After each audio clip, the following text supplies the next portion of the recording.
Two people who I had talked to told me not to speculate that it could be an anti-Semitic attack, but now they're saying that the guy who did the horrible attack in Boston was a Saudi national. And I'm sitting there going, I can't make, for lack of a better term, I can't make this stuff up. I thought about, how do I put this? Because this is going to sound crazy, but here's what I think it was. They're saying now that it was a Saudi national. Israeli Independence Day just began in Jerusalem and obviously where else the sun set. And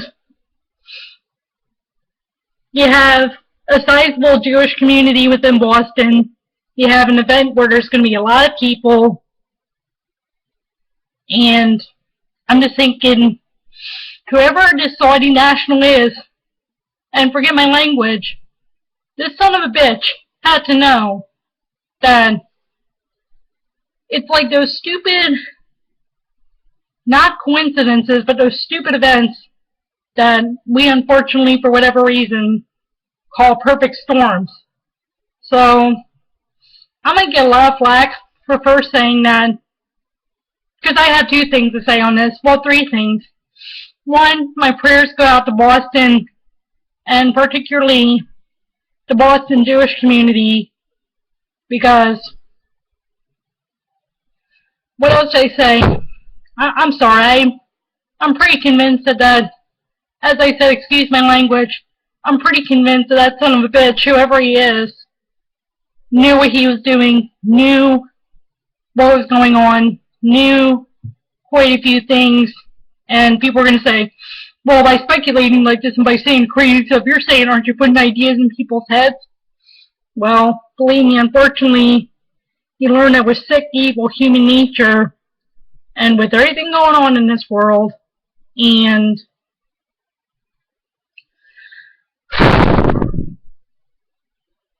you don't have to put ideas in people's heads. People are crazy, people are wicked, people are evil, and like I said, now they're saying that this was a Saudi national.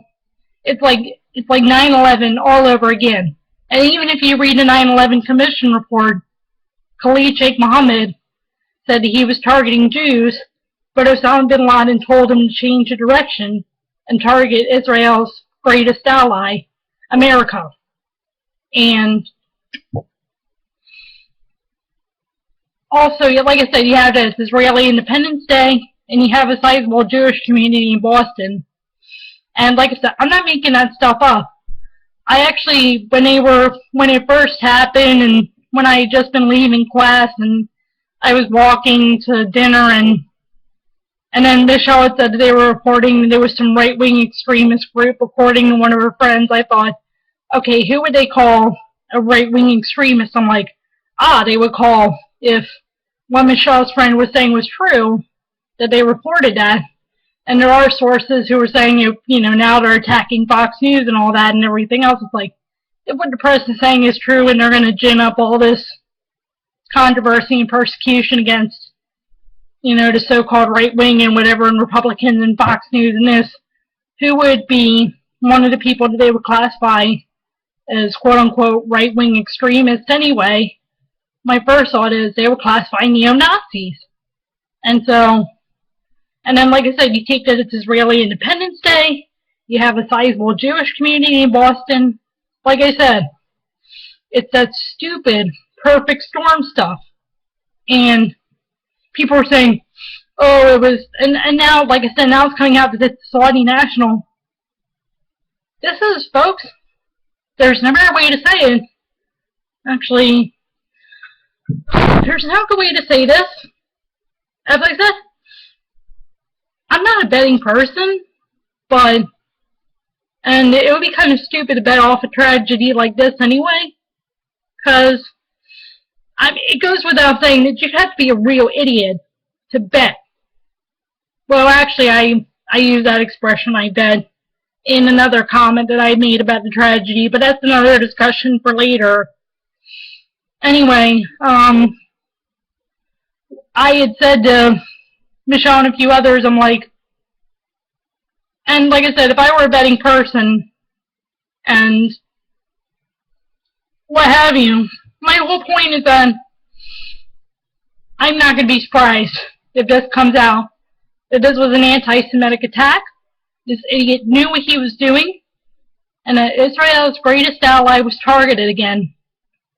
And we have to remember, I mean, besides the fact that we're standing on another cusp of history and then anti-Semitism is, for lack of a better term, ticked up the wazoo, and things are just going crazy, we need to remember that God is going to bless those who bless Israel and curse those who curse Israel. So in the coming weeks, we're going to need to stand with Israel stronger than ever. And we're going to need to expect Israel to stand stronger with the United States than ever. And we're going to have to just, all pray together.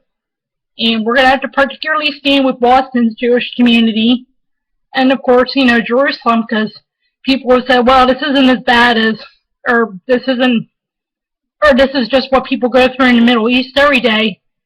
Well, if that's true, we're feeling now what our brothers and sisters in Jerusalem do feel over every day. So now we can taste some of the pain and the bitterness, and that's why Israel and America need to stand stronger all together and just pray together and hold on together and remember that just because we're celebrating Israeli Independence Day or just because we're celebrating the Boston Marathon or whatever, the problems in the world aren't going to go away.